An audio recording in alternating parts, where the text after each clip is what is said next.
Welcome to 13 Minutes of News. In 13 minutes or less. First of all, you guys, I want to thank all the amazing people I was able to work with this year. It has been quite the year. I cannot even start to name them all because there were way too many. Obviously, probably off the top of your head, you guys know a lot of them. I've got the Thursday Roundtable crew. I've got the people I deal with on the legislation of gig workers. The AB5 people and the Prop 22 people who I've been talking to for years. You name it. There's so many people that I got to work with in 2022, and I feel very honored and blessed to have so many good people in my world, in my realm. So thank you, everybody. There's just too many to name. This would be 3,100 minutes of news if I did. So happy New Year's Eve, everybody. Here we are, the end of 2022. Been talking about it for a while, and now here we go. There's going to be a new year, and let's just jump in. Instacart. Instacart's valuation, $10 billion. Might sound like a lot of money, but in March of 2021, it was $39 billion. In March of 2022, it was $26 billion. In October of 2022, it was $13 billion. And now, just 10 weeks later, since the October valuation, it's $10 billion. In 10 weeks, they've lost $3 billion. They were poised to do an IPO. That has not happened. That was promised to happen before the end of this year, and it was actually started at the end of last year. And they told people we'd IPO in 2021. Well, that didn't happen. Now it was by 2022. Now I don't even know what the plan is for Instacart, you guys. We talked about this a little bit on the roundtable, but I've been really diving into this, and I don't see the path forward for Instacart. Gary Middleton on the roundtable this week suggested, maybe they become like a Postmates and just kind of sell out. Because I had said, well, maybe the database will sell for something. Who knows?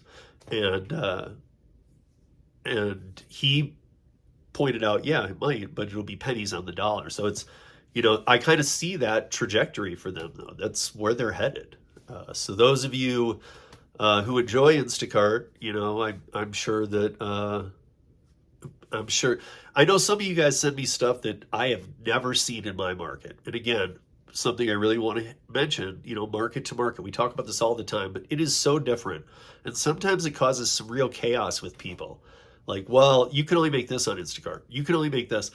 I have very much learned that each market is different. I mean, I know people who can't make any money at all, barely, on Doordash or Uber Eats in this country, but in their market, they do very well on Grubhub. That's almost unheard of. Almost nobody does just Grubhub. And yet there are a few who earn well on that, but can't make anything on the others. The upfront pricing model for Uber and Lyft. This is more of a comments video too, since it's the last 13 minutes of the year. So please, on any of these points, leave comments. But the Uber and Lyft upfront pricing model, what do you guys think? I personally am of the opinion that it's a great thing because transparency is always great. However, I think that Uber has had since 2008 to learn the algorithm and gain what I call an algorithmic gain over the customers and the drivers. They've been using games and toys and tricks and all this stuff, bonuses and do this and jump through this hoop, jump through that hoop, for years. But I think during that time, they've learned a lot more than we think they have. Even though probably everybody thinks they've learned a lot. Well, I think they've learned more than we even think they have. I have a lot of news to drop on Doordash in the new year. Doordash, I know there's a lot of you Dashers out there. I would love all of your comments in the comments. Please leave a comment if you're a Dasher. what you think 2023 will look like for DoorDash. Because very shortly after the new year, I will be talking about a lot of this, and I will actually be bringing in some people who know a lot about what's already been decided. But I'm waiting on them to talk about it because I don't want to spoil anything, and I'm not saying it's not a spoiler to a good thing, but I don't want to get it wrong either. I say that because there's a lot of people and there's some channels on YouTube that put out completely 100% fake news. 100%. In fact, if I fact check them, they're 180 degrees off of what the real news is. So if you want the real news, the real news, go to ridesharerodeo.com. That's my website for almost 6 years now. And that is all legit, real news, posted, my takes on it, all kinds of things. Everything's there. The audio podcast, if you guys haven't listened to that, I'm coming up on 200 episodes, just about a dozen away. But you guys, that is the real news. And that's where I bring it to, and I get it there. I put it there first, then I bring it here to you guys. So check it out there. But there's a lot of channels out here lying to you guys, straight up. And obviously, I'm not looking to start any drama. I think there's way too much on YouTube as it is. But there's a lot of them. Or there's enough to make me think there's a lot at least. But there's a handful that straight up lie to you. But please leave your thoughts on DoorDash below. My advice for 2023, after talking to everybody that I know, who's Mike Harubi, all that crew, Kim Cabin, Karen Anderson, all the players who know the legislative side, here's my best advice from what they've told me, and they're in the traditional gig economy. But if I bring it into the app-based on-demand gig economy, the best advice I can give you right now on December 31st, 2022 is onboard to every app you can now. I mean, if it's not today, do it tomorrow, do it the next day, do it as early as you can in the new year, because things are going to change. Between January and June, there's going to be a lot of changes, and they're not going to be ones that have workarounds. You're just going to have to deal with it in some states. So, yeah, onboard to everything. As long as you're willing to do the type of work that app requires, onboard to it now. That is my best advice about 2023. I've got a lot of advice. We'll talk about it in the new year. But that is a piece of advice that even if you're home today, do it today on this year. Start your onboarding. Get onboarded to these apps quickly. I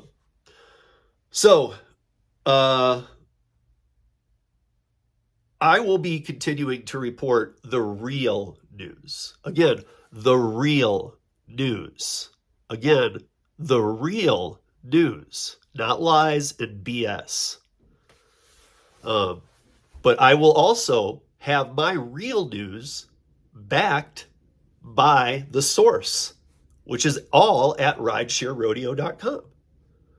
So unlike channels who just spew things, all of my news is backed by source. So continue watching. I got a few new collaborations next year that I don't want to tell you about yet. I'm still keeping Coffee in Colorado Beyond the Algorithm with Hannibal, and Coffee in Colorado with the Driven Dad, the Driven Mom, and some other things. And 13 Minutes of News will continue, and the Thursday Roundtable will continue, and some other things, the audio podcast. But there are a couple new things that I'm going to be doing as well that I think you guys are really going to dig. And it's truly about being your own boss, which is what we've been told we are in the gig economy. So it's time to step up into 2023 and become your own boss. And I'm going to show you ways to do that, platforms to use, ways to still use the platforms that you do use to earn in the meantime while you create your own brand. You don't have to have a YouTube channel. You don't have to have anything. But if you're doing gig work, you should be your own brand. Okay? And I'm going to show you what I mean by that in the new year. Let's see. So be prepared to pivot. That's the last thing I want to give you as a piece of advice. That's why I say onboard to as many apps as possible, because be prepared to pivot. If one app is your main source and something happens, don't just have one or two in your reserves. Have 7 or 8 and have them ready to go. Don't need to onboard, because the onboarding situation will change a bit with the legislation next year. And for right now, that's all I can really say without just giving you an opinion. And I want to give you guys facts on this. So don't just be prepared to pivot. I know that often Pedro says have a backup plan. And yes, that kind of how I feel too, but more be prepared to pivot and already have your backup plan working for you. As far as like calling it a backup plan, I consider that more have long-term goals. And if it's to stay in the gig economy, then sure. But if it's to get out, start making a timeline to go with that. But the gig economy is going to produce a lot of new things. There's some new gig apps coming up too that I am stoked to tell you guys about. So we will be talking about that in the new year as well. But that's it. I hope you guys have enjoyed the year. I hope this has been a prosperous holiday season for you all. And I hope 2023 is too.